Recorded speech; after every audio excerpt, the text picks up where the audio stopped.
Welcome everyone, my name's Hobbyman Pete and this is Hobby News, the channel where we give you all the quick info one might need to pick up a new hobby.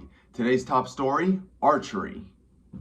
When talking about this, we're going to be going over 4 key points that are important to note. 1. How to get started. 2. Your budget. 3. Time consumption. And 4. The potential for growth. Now when it comes to getting started, we're going to be looking at 2 different types of scenarios.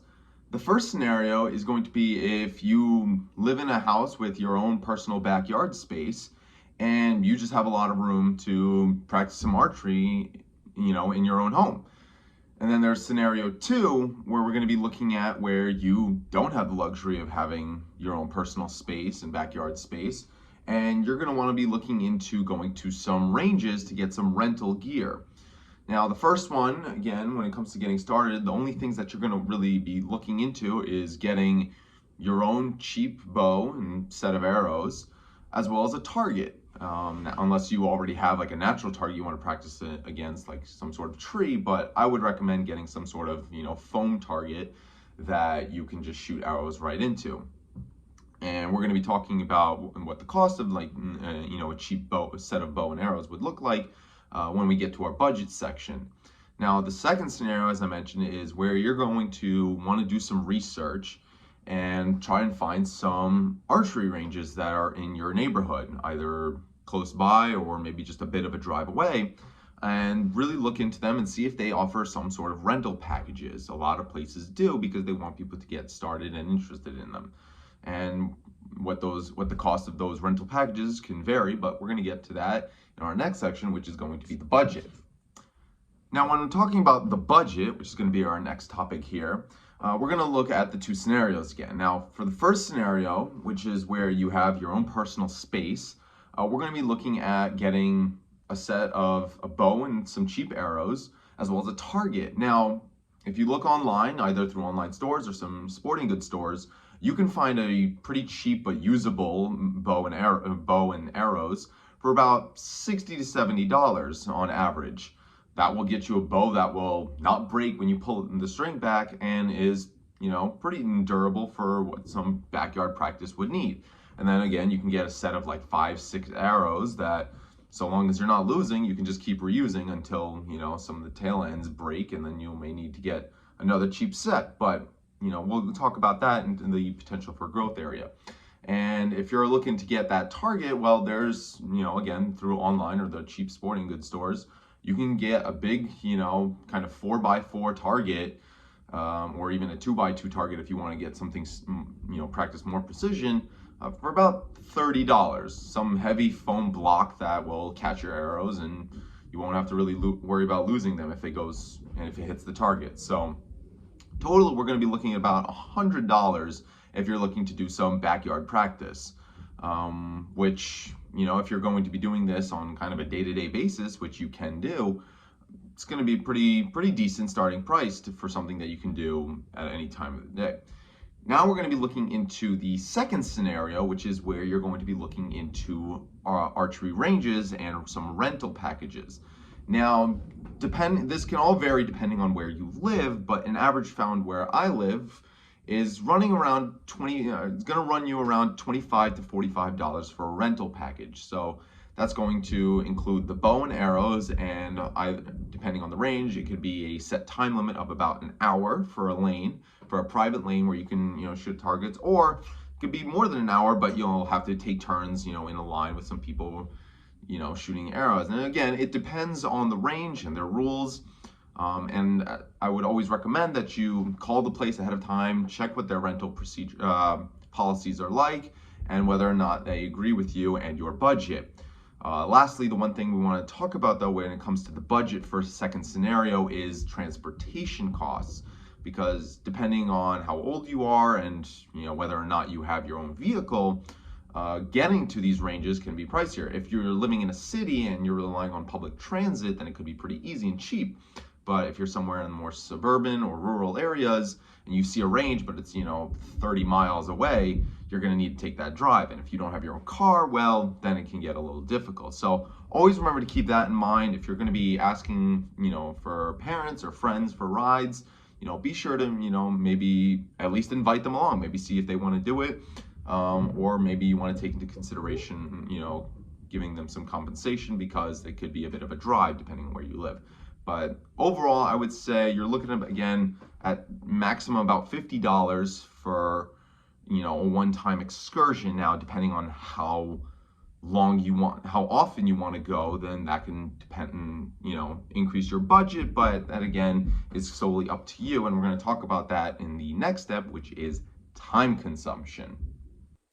Now we're going to be talking about time consumption, as we just mentioned. And once again, we're going to be looking at the two scenarios. These are going to be the two prominent scenarios to get into this as a hobby. So scenario one is going to be where you're in your own personal space and you have already purchased the equipment. This is where you have the bow, the arrows, and a target. When it comes to time consumption, well, this is solely up to you. Because you already have the equipment at your, house, location, wherever you are, you can do this whenever you want. You can go into the backyard a few minutes every single day after school, after work, or you could just put a few hours throughout the week randomly. Maybe on a weekend, some Saturday early morning, you just want to post up that target and be out there for about an hour or two and just keep practicing. You can do that as often as you like, and you can get family and friends to get involved and really make it into some sort of competition and really just kind of, enhance your overall experience. But again, in terms of time consumption, you can do this whenever you want, and it'll last you a fairly decent amount of time.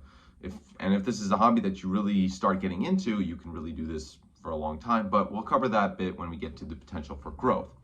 The second scenario, however, is when it comes to time consumption, it gets a little dicey because, as I mentioned, if you're relying on going to ranges and either using rental equipment or your own equipment, if you've gotten to that stage, well, then this depends on how often you want to go and whether or not you truly enjoy it enough to go as often as you can.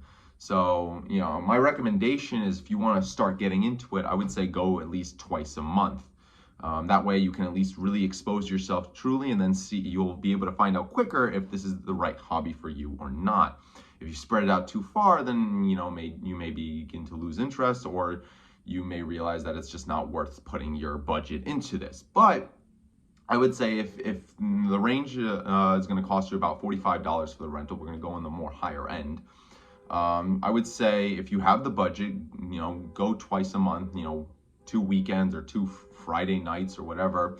Maybe invite some friends, family, and just have a fun as a sort of excursion to spice things up in your life and do something a little different. But again, it's solely onto you on how often you want to go and whether or not you want to go more often.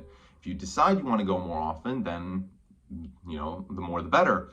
But you also have to take into consideration that transportation aspect that I mentioned before, because you're also going to want to potentially be making that long drive, or maybe you just have to take public transportation, and it's going to be quick, but still something to take into consideration. And now lastly, the thing we want to talk about is the potential for growth as a hobby. Now, the good news is that in archery, there is a ton of potential for growth because it is such a historic feat. I mean, it's been used in the military for eons, and then as a sport, for ages upon ages. And because of that, archery has a huge support basis in terms of how you can develop your hobby. You can, grow it in terms of getting more expensive equipment. Again, if you have the space, maybe you just want to get a better type of bow, maybe a more complex compound bow or something. Maybe you want to start looking to get into crossbows, but again, we're going to stay away from that for now because that can lead into some issues when it comes to going to ranges. But overall, you can have a ton of growth when it comes to the equipment, the type of arrows and whatnot. And the other way you can really grow is, in the competitive side of things. Maybe you really love it where you do want to take it to the sporting realm and the competitive side of things. Maybe you want to, if you're a student, maybe your school has a club or a sports team for archery, or maybe you want to start your own. Maybe you want to get some friends and just compete against them. But overall, there's definitely a lot of potential for growth in this area. You can host competitions, you can try out for teams, try to win awards. And hell, I mean, if you turn out to be super amazing at it, really take it to the sporting realm, and the Olympics can always use more archers. So definitely look into that, and you'll be happy to know that this can definitely be a hobby that will last you a lifetime. And that's the whole point of hobbies, is definitely to introduce something new to your life and something exciting. Well, that's all we have here for today here at Hobby News. We hope you were able to learn something new, and perhaps maybe your interest has been piqued a bit. Be sure to tune in next time to see what hobby we cover next, and write down in the comments, what do you do?